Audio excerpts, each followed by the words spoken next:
Assalamualaikum warahmatullahi wabarakatuh. Hai teman-teman, bertemu lagi dengan saya Nalvi Wijayanti dari Program Studi Pendidikan Ekonomi Universitas Nurul Huda Oku Timur. Di sini saya membawakan materi yaitu uang beredar dan kebijakan moneter, digunakan untuk memenuhi tugas mata kuliah ekonomi makro. Baiklah, memasuki materi yang pertama, ada uang beredar. Definisi uang beredar. Ada 3 definisi.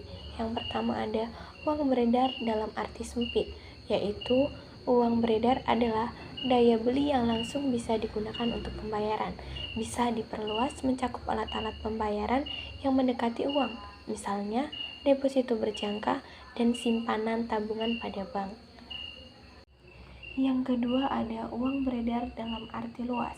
Berdasarkan sistem moneter Indonesia, uang beredar sering juga disebut dengan likuiditas perekonomian. Diartikan sebagai plus deposito berjangka dan saldo tabungan milik masyarakat pada bank. Karena perkembangan ini juga bisa mempengaruhi perkembangan harga, produksi, dan keadaan ekonomi pada umumnya. Selanjutnya yang ketiga, ada uang beredar dalam arti lebih luas. Definisi uang beredar dalam arti lebih luas ini adalah yang mencakup semua deposito berjangka dan saldo tabungan, besar kecil rupiah atau mata uang asing milik penduduk pada lembaga keuangan non-bank maupun bank. Seluruh saldo tabungan dan deposito berjangka ini disebut juga dengan quasi money.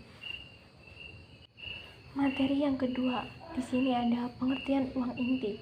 Uang inti adalah seluruh uang yang dikeluarkan oleh bank sentral ditambah simpanan dalam bentuk rekening koran milik bank atau masyarakat pada bank sentral. Segala kewajiban ini diatur oleh otoritas moneter atau Bank Indonesia yang terdiri atas uang kartal yang berada di luar Bank Indonesia dan kas negara, serta rekening giro Bank Pencipta Uang Giral atau BPIG dan sektor swasta, baik perusahaan maupun perorangan di Indonesia.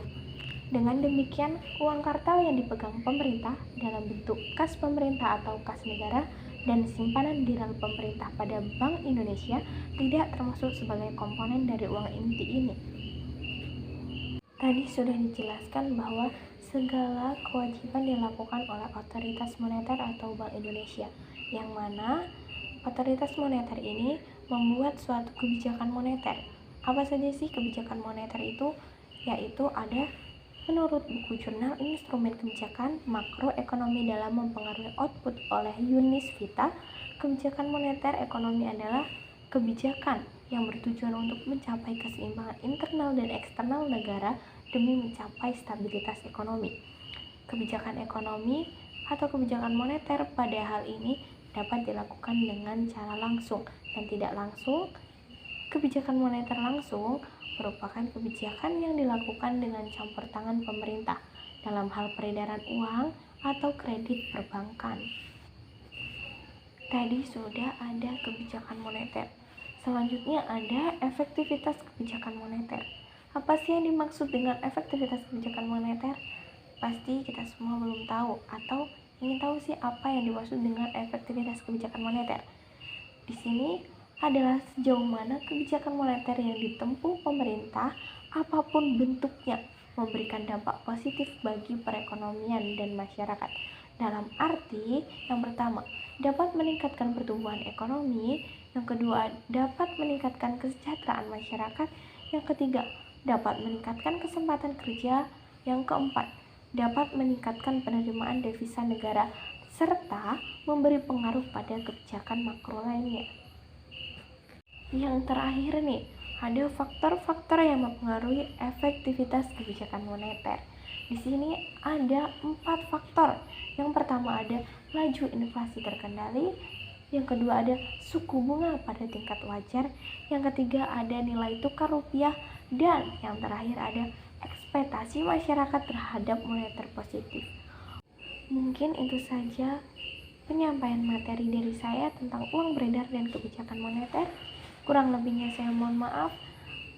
Terima kasih atas perhatiannya.